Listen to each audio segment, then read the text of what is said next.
नमस्कार साथियों, विद्या दर्शन पाठशाला के ऑनलाइन यूट्यूब मंच पे आपका स्वागत है। मैं अखिलेश शर्मा, आपका मैथमेटिक्स मेंटर। जैसा कि आप थंबनेल और मेरे सामने बोर्ड पे देख सकते हैं कि आज वेक्टर कैलकुलस का वेरी इंपॉर्टेंट पार्ट है, जो कि इंटीग्रल्स थ्योरम्स पे बेस्ड है। और तीनों थ्योरम्स एग्जाम में डायरेक्ट स्टेटमेंट या ऐसे क्वेश्चंस के रूप में पूछी जाती है, जो काफ़ी ईजी होते हैं और हमारे समझने के हिसाब से काफ़ी इंपॉर्टेंट है।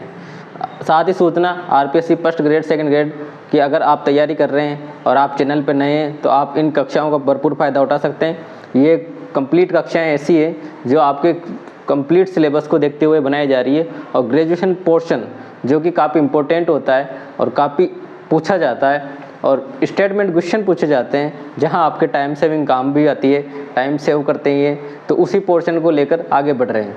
साथ ही आपको अदर क्लासें जैसे जो सीनियर सेकेंडरी और सेकेंडरी लेवल की हैं तो वो आपको एडवांस में मिल जाएगी, और एडवांस के साथ साथ यहाँ इस प्लेलिस्ट में भी पढ़ाई जाएंगी, पर ग्रेजुएशन पोर्शन होने के बाद या फिर कुछ समय 2-4 इस तरह के अच्छे टॉपिक्स होने के बाद उन्हें भी लेंगे। प्रैक्टिस सेशन बहुत अच्छे होते हैं हमारे यहाँ, आप ज़रूर देखें। और साथ ही अब स्टार्ट करते हैं अपना आज का टॉपिक। तो जो आज की थ्योरम है अपने पास वो है गॉस डाइवर्जेंस थ्योरम। तो गॉस डाइवर्जेंस थ्योरम में क्या है, स्टेटमेंट देख लेते हैं। तो स्टेटमेंट है इसका गॉस का अपसरण प्रमेय, ठीक है। तो स्टेटमेंट है the normal surface integral of a function F, है ना। नॉर्मल सरफेस, इसके पहले हम कंप्लीट इंटीग्रेशन पढ़ चुके हैं जो वेक्टर्स के होते हैं, लाइन इंटीग्रल, सरफेस इंटीग्रल और वॉल्यूम इंटीग्रल, इसलिए इन्हें समझने में बिल्कुल आसानी रहेगी। अब देख लेते हैं। तो the normal surface integral of a function, है ना। नॉर्मल यानी यूनिट सरफेस, क्योंकि जब लिया गया था ना सरफेस इंटीग्रल तो कहीं ना कहीं नॉर्मल इसलिए टेकन करना पड़ा कि उसमें एन कैप यानी एन यूनिट वेक्टर काम आता था। तो वही n unit vector normal surface integral of a function f over a boundary, close region बहुत ही जरूरी है। तो क्लोज रीजन के लिए यहाँ क्या कर दिया, बाउंड्री, है ना। तो एक तो कौन सी कंडीशन हो गई, क्लोज रीजन, ठीक, is equal to volume integral of divergence f, is equal to volume integral of divergence f taking out through the region, ठीक है। तो ये है इसका बिल्कुल बेसिक स्टेटमेंट। हिंदी में देख ले, सदिश फलन एफ का बंद क्षेत्र में सीमक रेखा कोई भी क्लोज फंक्शन, ये नॉर्मल सरफेस इंटीग्रल पर अभिलंबिक पृष्ठ समाकलन का डाइवर्जेंस एफ पूरे आयतन समाकलन के बराबर होता है। कहने का इतना सा है, और याद करने के लिए मैं आपको ट्रिक भी बता दूं कि गॉस डाइवर्जेंस थ्योरम, गॉस में तो सरफेस इंटीग्रल, डाइवर्जेंस में काम आएगा, और वी से हो जाएगा वॉल्यूम इंटीग्रल, है ना। याद करने के लिए क्या करेंगे भाई, तो सरफेस हो गया, सरफेस को चेंज करना है किस में, ये तो हो गया गॉस से, और ये आ गया डाइवर्जेंस। तो डाइवर्जेंस में डाइवर्जेंस लेना है, यानी डॉट प्रोडक्ट लेना है, किसका लेना है, जो भी एफ दे रखा होगा उसका, और चेंज किस में हो जाता है, वॉल्यूम में, है ना। बस ये तो तरीका था इसे कुछ रिवाइज करने का, कुछ याद करने का। पर अब स्टेटमेंट की बात आएगी तो वो अलग रहेगा, है ना, वो बिल्कुल इसी से निकलेगा। स्टेटमेंट बिल्कुल वही है, सदिश फलन एफ है, बंद क्षेत्र में सीमक रेखा पर अभिलंबिक एन यूनिट वेक्टर भी काम आएगा, डाइवर्जेंस एफ है जो पूरे क्षेत्र के आयतन के बराबर रहेगा। बिल्कुल बेसिक है। बेसिक ये है, पृष्ठ समाकलन डायरेक्ट इक्वल हो जाता है वॉल्यूम समाकलन के, आयतन समाकलन के। पर कब होता है, जब होता है जब उसका डाइवर्जेंस लिया जाता है, अपसरण लिया जाता है। इसका फिजिकल सिग्निफिकेंस देखना है, फिजिकल मीनिंग देखना है, तो वो कुछ इस तरीके से कि जिस तरह के एक क्लोज वॉल्यूम है, क्लोज एरिया रीजन है, उसके अंदर कोई ना कोई मैटर पार्ट सब्सटेंस है, तो वो जब सरफेस से फैलता है तो वो जो जितना फैलेगा वो डाइवर्जेंस एफ के वॉल्यूम के बराबर होता है, ठीक है। स्टेटमेंट पे आते हैं। तो स्टेटमेंट क्या कहता है, स्टेटमेंट है सरफेस इंटीग्रल, तो सरफेस इंटीग्रल को एस से लिखते हैं डबल में, ठीक, F dot N cap D S, F dot N cap D S is equal to divergence of तो D I V divergence of F, ठीक है, D I V divergence of F, और किसके, वॉल्यूम इंटीग्रल के, तो D v, ठीक। ये इसका बेसिक स्टेटमेंट है जो याद ही रहना चाहिए। और डाइवर्जेंस एफ को कैसे खोलते हैं, डेल डॉट एफ से, है ना। इसको बराबर लिख सकते हैं volume del dot f d v, ठीक है। और ये क्लोज्ड है इसलिए, और ये भी क्लोज्ड है, तो चाहो तो आप इसे क्लोज्ड भी लिख सकते हैं या गोला लगा सकते हैं, ठीक। एक बार और देख लेते हैं। Normal surface integral of a function f over the boundary of close region is equal to volume integral of किसका, डाइवर्जेंस एफ का, volume integral of divergence f taking out through the region. If f is continuously differentiable vector point function in a region then we enclose by the close surface area, है ना। ये केवल ये है कि वो F क्या है, अपना सतत है, सतत भी है, अवकलनीय भी है, और वेक्टर सदिश है, पॉइंट बिंदु फलन है, काफ़ी बड़ी है, क्या है, सतत भी है, अवकलनीय भी है, सदिश भी है, पॉइंट बिंदु भी है, फलन भी है, और किस में, वो उस क्लोज रीजन में है, ठीक है। तो सदिश फलन एफ का बंद क्षेत्र में सिमक रेखा पर अभिलंब स्टेटमेंट पूछा जा भी सकता है, नहीं भी, पर क्या पूछा जाएगा, ये जरूर पूछा जाएगा, है ना। तो ये अपने लिए वेरी वेरी इंपॉर्टेंट हो गया। दूसरी जो फॉर्म अपने काम आती है, हम लोग जानते भी है, दूसरी फॉर्म कार्तीय रूप में, तो कार्तीय रूप में निकालना देख लेते हैं इसका, कार्तीय रूप, कार्टेशियन फॉर्म,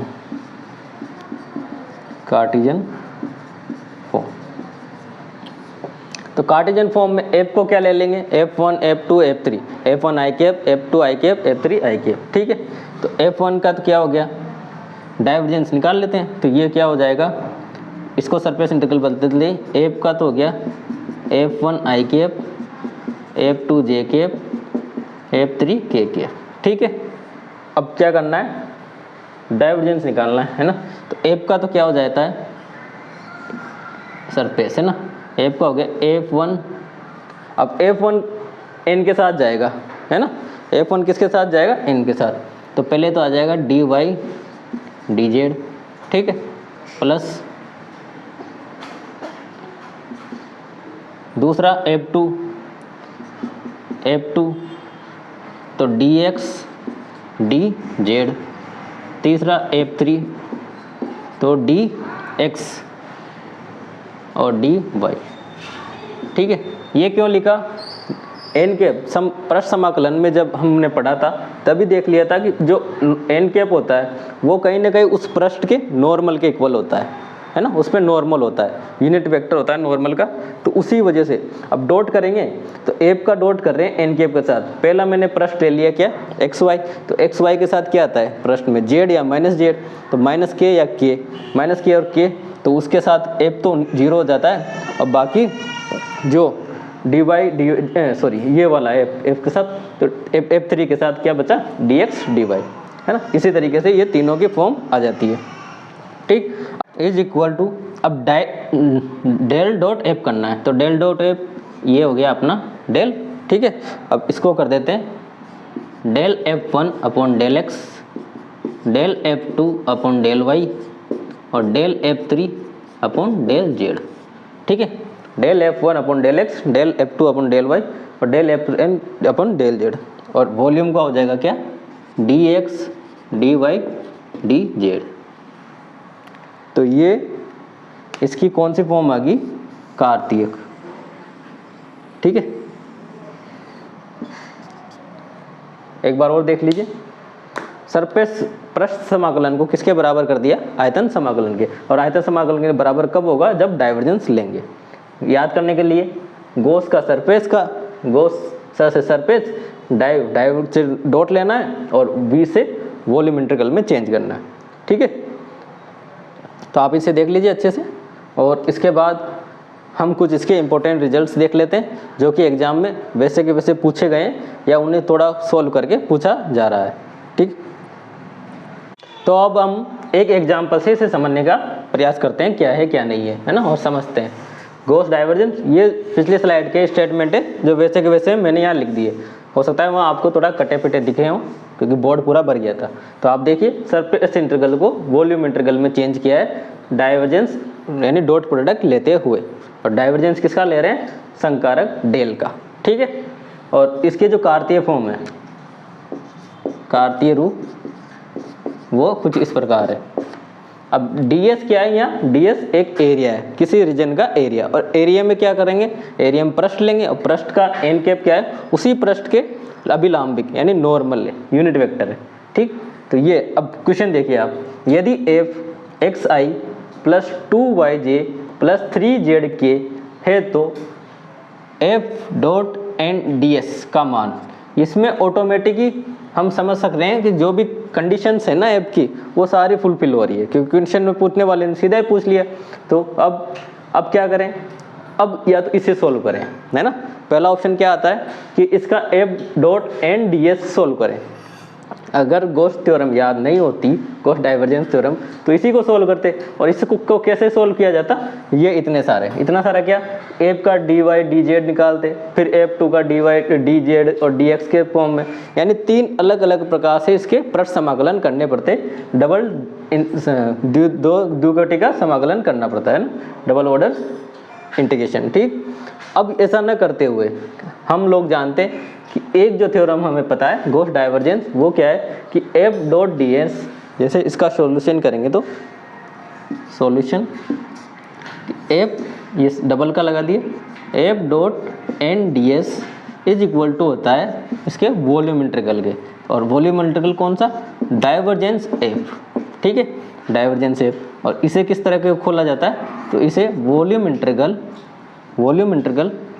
ठीक है, और वॉल्यूम इंटीग्रल को del f1 upon del x plus del f2 upon del y plus del f3 upon del z, और dx dy dz यानी 3 बार इसका इंटीग्रेशन करना है। बिल्कुल आसान सा हो गया काम। इसे करने की जगह क्या करेंगे, ये, इसीलिए गॉस डाइवर्जेंस थ्योरम भी आई है। अब f दे रखा है, अब f का क्या करना है, पहले f, या तो ये क्या हो गया इसका f1 f2 f3 है ना, तो f बराबर था अपने xi 2yj 3zk। ठीक है, तो f1 क्या हो गया, f1 हो गया x, f2 क्या हो गया 2y, और f3 क्या हो गया 3z।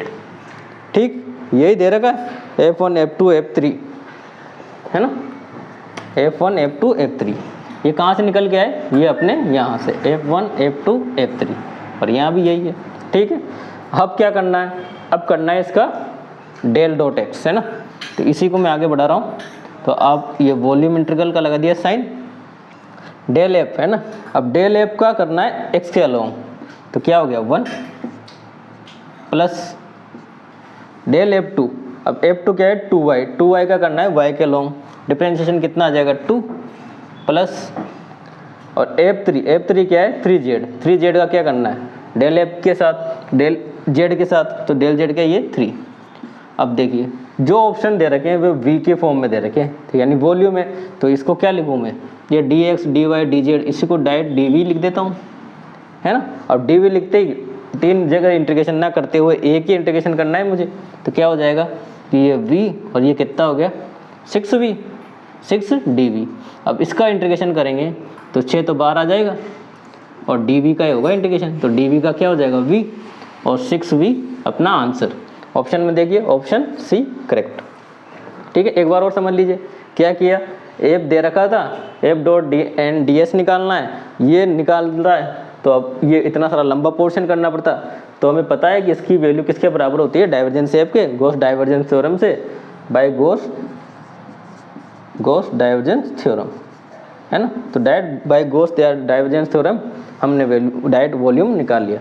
ये भी हो सकता है लंबा लगा, अब आप जैसे सीख जाएंगे इसे हम, तो डायरेक्ट 6v निकाल लेंगे, कैसे, डाइवर्जेंस निकाल के।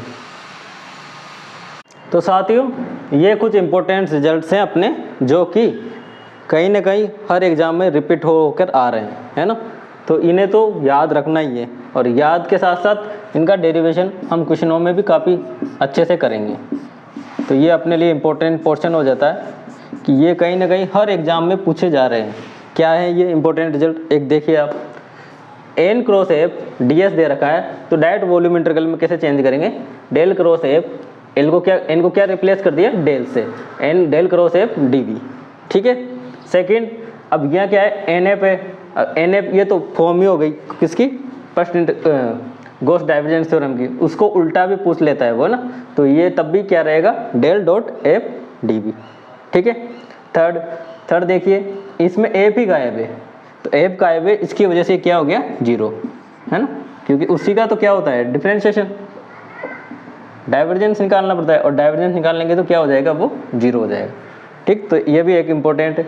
अभी इसके जस्ट पहले जो क्वेश्चन किया अपन ने वो क्या था, ए एक्स आई बी वाई जे और सी जेड के इसी फॉर्म में था, तो इस तरह की अगर फॉर्म मिलेगी तो हम ए बी सी को डायरेक्ट जोड़ के वॉल्यूम के फॉर्म में लिख सकते हैं। फिफ्थ है अपना आर डॉट एन। अब आर क्या है, तो आर ये है अपने पास एक्स आई वाई जे जेड के। ठीक है। अब इसका क्या करना है, डाइवर्जेंस निकालेंगे, और इसका डाइवर्जेंस हम निकाल चुके हैं, पिछली क्लासों में कई बार निकाल चुके हैं। कितना होता है डाइवर्जेंस का, 3, तो बिल्कुल 3 आ गया, और डी वी का इंटीग्रेशन करेंगे तो वी, तो 3v मिल जाता है। ठीक है। तो इम्पोर्टेंट वन देखिए, r cross n D s. अब यहाँ आर है ना, अब यहाँ एफ था, ये दोनों एक ही रिजल्ट है। अब आर का क्या किया, डाइवर्जेंस निकाल दिया, है ना। अब यहाँ क्या होता, देखिए डेल होता है किसका, आर का, और डेल आर क्या होता है, जीरो, तो डेल आर जीरो, उसी वजह से ये क्या हो गया, रिजल्ट जीरो। कहीं ना कहीं प्रॉपर्टी रिपीट होके, है ना, कहीं ना कहीं थ्योरम रिपीट होकर या उसमें हल्का सा कुछ इम्प्रोवाइजेशन करके पूछा जा रहा है, आप भी देख सकते हैं। ठीक है। तो इसी के साथ गॉस डाइवर्जेंस थ्योरम अपनी यहाँ कंप्लीट होती है। नेक्स्ट आगे बढ़ते हैं स्टोक्स थ्योरम पे। तो साथियों नेक्स्ट थ्योरम है अपनी स्टोक थ्योरम, स्टोक प्रमेय। ठीक है। स्टेटमेंट देखते हैं स्टोक प्रमेय का, the line integral of a vector function. ठीक है, लाइन इंटीग्रल। अब बात की जाएगी लाइन इंटीग्रल की। Vector function f around any closed curve is equal to surface integral of curl f. देखिए अब बात कर्ल से आ गई, है ना, कर्ल एफ होगा किसके इक्वल होगा, भाई जो भी वेक्टर फंक्शन दे रखा है एफ, उसका line integral is equal to surface integral of curl F, curl f के सरफेस इंटीग्रल के बराबर, taken any surface of which curve which boundary edge, है ना, वो जो सरफेस होगा उसकी बाउंड्री एज, यानी जो कर्व ले रहे हैं इसमें वो क्लोज्ड होगा, और क्लोज्ड होगा ये उसकी बाउंड्री एज, इस तरीके से कर्व होगा, और उस पर जो भी बनेगा सरफेस, उसी सरफेस का क्या लेंगे, कर्ल एफ। ठीक है। हिंदी में देख लेते हैं, किसी कथन दे रखा है, किसी बंद को क्लोज्ड सवर्त वक्र सी पर सदिश फलन एफ का रेखा समाकलन परिसीमा वक्र, यानी उसके परिसीमा के अंदर, बाउंड्री के अंदर सी से गिरे पृष्ठ पर कर्ल एफ का पृष्ठ समाकलन के बराबर होता है। ठीक है। स्टेटमेंट में लिखें तो इसे मैथमेटिकल टर्म में क्या कहा, line integral, surface line integral F dot D are, surface line integral को इसी तरीके से लिखते हैं। अब उसके किसके बराबर होगा, कर्ल एफ के सरफेस इंटीग्रल के। ठीक है। तो कर्ल एफ का सरफेस इंटीग्रल कैसे लिखते हैं, तो ये हो गया अपना कर्ल एफ। अब सरफेस इंटीग्रल में जो तीसरी कंडीशन आती है अपने पास नॉर्मल वेक्टर की, तो क्या लेना पड़ेगा, इसका डॉट लेना पड़ेगा, किसके साथ, नॉर्मल यानी एन कैप के साथ। ठीक है। और ये हो गया ds। ठीक। अब इसको खोले तो क्या हो जाएगा, इसको खोलेंगे तो कुछ s del cross f dot N cap ds। तो ये हमारी कंप्लीट स्टोक थ्योरम। अब देखिए याद करने का तरीका बताता हूँ। स्टोक है ना, स्टोक कैसे तो याद कर लो, कर्ल करना है ना, कैसे क्या करना है, कर्ल, और किसमें किसको चेंज करना है, तो लाइन को करना है किसमें, सरफेस में, है ना। तो ठीक है, ये इसका स्टेटमेंट। अब एक जो फॉर्म काम आती है वो कार्तीय। ठीक है। ये तो हो गया इसकी ये तो हो गई इसकी नॉर्मल फॉर्म, वेक्टर फॉर्म, है ना। अब बात आ जाती है इसकी कार्तीय। तो कार्तीय रूप देखते हैं, लिखते हैं कार्तीय रूप, कार्टेशियन फॉर्म, कार्टेशियन फॉर्म। तो कार्टेशियन फॉर्म लिखने के लिए क्या करना पड़ेगा, एफ लेना पड़ेगा, तो एफ ले लेते हैं। तो एफ अपने पास क्या है, f1i f2j और f3k। ठीक है। अब उसका क्या करना है, एफ का कर्ल निकालना है, तो कर्ल एफ की जरूरत पड़ेगी, तो कर्ल एफ। तो कर्ल एफ क्या होता है, सिग्मा से लिखते हैं, है ना। अब कैसे निकालेंगे, आई जे के और डिटर्मिनेंट फॉर्म में।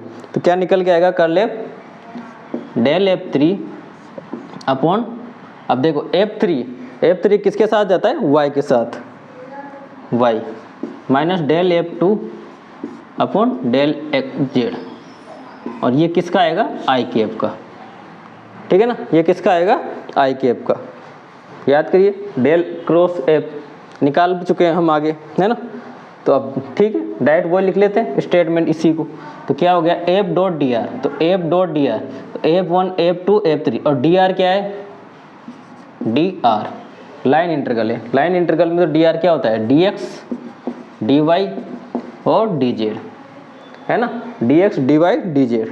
तो कहीं ना कहीं जेड का तो हाँ डी आर, अब आर को क्या लेंगे यहाँ, तो लिखते हैं एफ डॉट डी आर। तो क्या हो गया, एफ, तो F one plus F two plus F three, I J K था वो भी लिख लेते हैं, आई जे के। तो एफ वन प्लस का आई जे और के, डॉट करेंगे डी आर, डी आर क्या है, D X D Y D Z K cap. तो D X I cap D Y J cap plus D Z K cap, ठीक है, ठीक है। F one F two F three, अब dot कर दिया। क्या करना है यहाँ, कर्ल एफ, कर्ल एफ की वैल्यू जो हमें पता है क्या है, ये है ना। तो डायरेक्ट कर्ल एफ लिखते हैं पहले तो कर्ल एफ हो जाएगा अपना, इसी को सोल्व कर लेते हैं अभी तो, है ना, एफ टू एफ थ्री। अब देखिए सरफेस इंटीग्रल में चेंज करेंगे, है ना।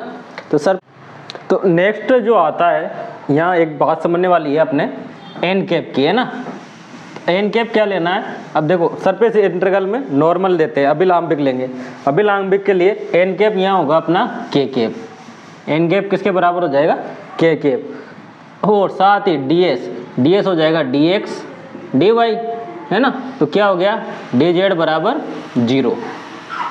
ये तीन कंडीशन है। अब इन तीनों कंडीशन को ध्यान में रख के ये वैल्यू हम फाइंड कर लेंगे, ठीक है। तो देखते हैं, तो इंटीग्रेशन हो गया f1 dx f2 dy बराबर f1 dx plus f2 dy बराबर, अब ये जो आएगा n कैप, ये k कैप और k कैप दोनों के साथ डॉट होके 1 होगा, बाकी सब 0। तो क्या बचा, अब देखिए इंटीग्रेशन, ये कर्व का था, ये सरफेस, तो del f1 upon del x, sorry del f1 upon del y, del f1 upon del y minus del f2 upon del x, ठीक है, डेल f2 अपॉन डेल बराबर होता है del f2 upon del x minus del f1 upon del y, del x del x, ठीक है। तो ये थी complete Stokes theorem. Next slide पे इसको और अच्छे से देख लेते हैं और साथ ही इसके कुछ इंपॉर्टेंट रिजल्ट्स भी लिख लेते हैं, ठीक है। तो साथ ही स्टोक्स थ्योरम, अब हमें इसके बारे में क्या क्या सीखना है कि ये जब क्वेश्चन आएंगे तो क्वेश्चंस को हम कैसे लगाएंगे और क्वेश्चंस में स्टोक्स थ्योरम का कैसे उपयोग किया जाता है, ठीक है। तो मैंने दोनों स्टेटमेंट लिख दिए हैं, एफ डॉट डी आर जो कि बराबर है कर्ल एफ के डॉट एन डी एस, ठीक है, उसका कर्ल लिया, और स्पर्श समाकलन करने के लिए एन कैप चाहिए तो एन कैप ले लिया और डी एस ले लिया, ठीक है। साथ ही एफ डॉट डी आर जो कि इक्वल है एफ डी एक्स, ये कौन सी फॉर्म है इसकी, कार्तीय form, f1 dx plus f2 dy equal to line integral जो कि इक्वल है प्रश्न समाकलन के सरफेस इंटीग्रल के del f2 upon del x minus del f1 upon del y del x del y, ठीक है। तो एक वेरी इंपॉर्टेंट क्वेश्चन है अपने पास जो कि RPSC first grade second grade 2014 first grade में आया था, 2014 में पूछा गया है। क्या है, एक सदिश क्षेत्र f जो कि दे रखा है sine y I cap plus x 1 plus cos y J cap के द्वारा व्यक्त किया जाता है, ठीक है। तो f डॉट डी आर का वृत्तीय पथ है ना, सर्कुलर पथ, किसमें पूछा है, सर्कुलर पाथ, ठीक है। Circular path X square plus Y square equal to A square, और जेड क्या है, 0 है, ठीक है। और ऑप्शन दे रखे, तो इसमें क्या निकालना है, एफ डॉट डी आर निकालना है जो कि पूछा गया है। अब देखिए लगाते हैं अब कौन सी थ्योरम, अपनी स्टोक्स थ्योरम, स्टोक्स थ्योरम के लिए सबसे पहले सॉल्यूशन, तो F dot D R C equal होगा किसके, कर्ल ऑफ एफ, तो कर्ल हो गया कर्ल ऑफ एफ, ठीक, डॉट एन डी एस, ठीक है, curl of F dot N D S, ठीक। अब ये तो क्या है वेक्टर फॉर्म, तो वेक्टर फॉर्म को ना लगाते हुए यहाँ लगाते हैं इसकी कौन सी, ये वाली काटती है, तो कौन से क्या लिखेंगे, del of F2 upon del X minus del of F1 upon del Y D X D Y. F1 F2 तो F बराबर दे रखा है साइन वाई, तो ये जो वैल्यू किसकी आएगी अपने F1 की, है ना, sine Y I cap plus x1 plus cos Y J cap, तो ये जो वैल्यू निकल के आई F2 की।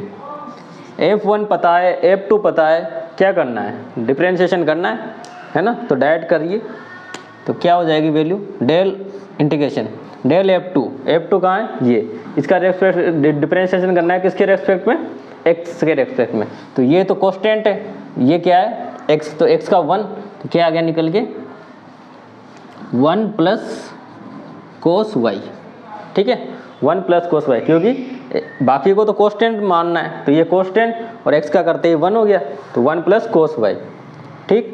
डेल F1, अब F1 का करना है किसके रेस्पेक्ट में, y के में, क्या होगा वो कोस, साइन का क्या होता है कोस वाई, तो माइनस कोस वाई और ये ब्रैकेट क्लोज, और dx dy, अब dx dy क्या है, जो एरिया है वो किसका एरिया है, सर्कुलर का, सर्कल का, तो सर्कल का एरिया लिख देता हूँ मैं, क्या हो जाएगा ये dA हो जाएगा, है ना, और जो dA की वैल्यू निकल के आएंगी, dA क्या है सर्कुलर, तो पाई और r स्क्वायर, और r बराबर क्या है a, तो क्या हो गया पाई a स्क्वायर, ठीक, यहाँ तक तो हो गया काम इंटीग्रेशन, ठीक। अब ये कोस से कोस y कट गया, क्या बचा dA, है ना, dA बचा, और dA क्या हो जाएगा इंटीग्रेशन करने पर a, और a क्या है एरिया, तो एरिया क्या निकल के आया पाई a square, pi a square, यही अपना आंसर, ठीक है। और ऑप्शन देख लीजिए, तो ऑप्शन बी करेक्ट हो जाएगा। क्या किया एक बार और देख लीजिए अच्छे से, सबसे पहले एफ दे रखा था, है ना, एफ दे रखा था, तो एफ को क्या करना था अपन को, जो देखना था हमें वो ये कि सर्कुलर पाथ है, ठीक है, तो इसमें क्या लगा सकते हैं, क्लोज्ड है, सही है, Z0 है, सही है, तो स्टोक्स थ्योरम का प्रयोग कर सकते हैं। स्टोक्स थ्योरम का प्रयोग किया, कर्ल एफ निकालते तब भी हो जाता, पर जो इजी पढ़ा आपने कौन सा, del F upon del two, यानी कार्तीय रूप, उसी का कार्टेशियन फॉर्म ज़्यादा इजी था, तो कार्टेशियन फॉर्म में स्टोक्स थ्योरम को अप्लाई किया। अप्लाई करने के साथ साथ F1 F2 दोनों के मान पता थे, डायरेक्ट डिफरेंशिएशन किया, वैल्यू निकाली, वैल्यू निकालने के बाद DA मिला, तो DA यहाँ तो साफ पता है कि ये सर्कल है जिसकी रेडियस A है, तो A की रेडियस A है, तो उसका एरिया पाई A स्क्वायर हो जाएगा। अब पाई A स्क्वायर होने के बाद आंसर गेट हो गया, ठीक। तो ये थी स्टोक्स थ्योरम, ठीक है। नेक्स्ट आती है जो लास्ट भी है अपनी, कौन सी, ग्रीन थ्योरम, तो अब उसे लास्ट को और देख लेते हैं। तो नेक्स्ट और लास्ट अपनी ग्रीन थ्योरम, जो कि अब बहुत इंपॉर्टेंट होती जा रही है। क्यों? क्योंकि लास्ट जो वैकेंसी हुई है 2022 में, वो इसी पे बेस्ड क्वेश्चन आया था। सब कहते हैं इस पे क्वेश्चन कम पूछे जाते हैं, पर अब आरपीएससी इस पे से क्वेश्चन पूछने लग गई है। तो आप इसका स्टेटमेंट साथ ही इसके रिजल्ट्स अच्छे से देख लीजिए। क्या है, इफ पाई, ये फाई और ये psi, phi and psi are two continuously differentiable scalar point function, ठीक, सच डेट डेल फाई और del psi are equal are also continuously differentiable within V, किसमें, within V which is enclosed by surface area S, ठीक। हिंदी में देखिए, यदि पाई व साई दो अदिश बिंदु फलन है, जो कि क्या है, कंटिन्यूसली डिफरेंशिएबल स्केलर पॉइंट, अदिश बिंदु फलन हो, तो ग्रीन प्रमेय के अनुसार जो रिजल्ट मिलता है वो इस तरीके से है। इसको पढ़िए एक बार। वॉल्यूम से कहाँ, वॉल्यूम से चेंज हो रहा है किसमें, सरफेस में, है ना, याद रखने वाली बात है ये, किससे किसमें चेंज हो रहा है, वॉल्यूम से। और हर जो पिछली जो दोनों थ्योरम थी वहाँ बात हो रही थी वेक्टर पॉइंट की, और यहाँ जो वेक्टर क्वांटिटी की, यहाँ जो बात हो रही है वो स्केलर की, है ना। तो ये एकमात्र ऐसी थ्योरम है जहाँ स्केलर फंक्शन की बात की जाएगी, ठीक है। क्या है, पहले कर लो एक को पकड़ लो, तो क्या किया, पाई का square phi del square psi minus psi del square phi D, यानी इनका स्क्वायर करके इनका डिफरेंस निकालना है। ठीक, अब जहाँ यहाँ फाई था तो यहाँ भी फाई लिख लीजिए, तो फाई डेल स्क्वायर साई, तो phi del psi minus psi del phi dot N dot D S, volume से कहाँ चेंज हो गया, सरफेस में। अब इतना तो हम जान चुके हैं कि जैसे सरफेस में चेंज करते हैं तो एन कैप यूनिट वेक्टर लगता है, तो यूनिट वेक्टर को लगा लीजिए। ठीक, अब इसके साथ ही इसकी जो इम्पोर्टेंट फॉर्म है जिस पे क्वेश्चन पूछे जा रहे हैं वो ये है। ठीक है, कौन सी, कार्टेशियन फॉर्म। तो कार्टेशियन फॉर्म देखते हैं इसकी।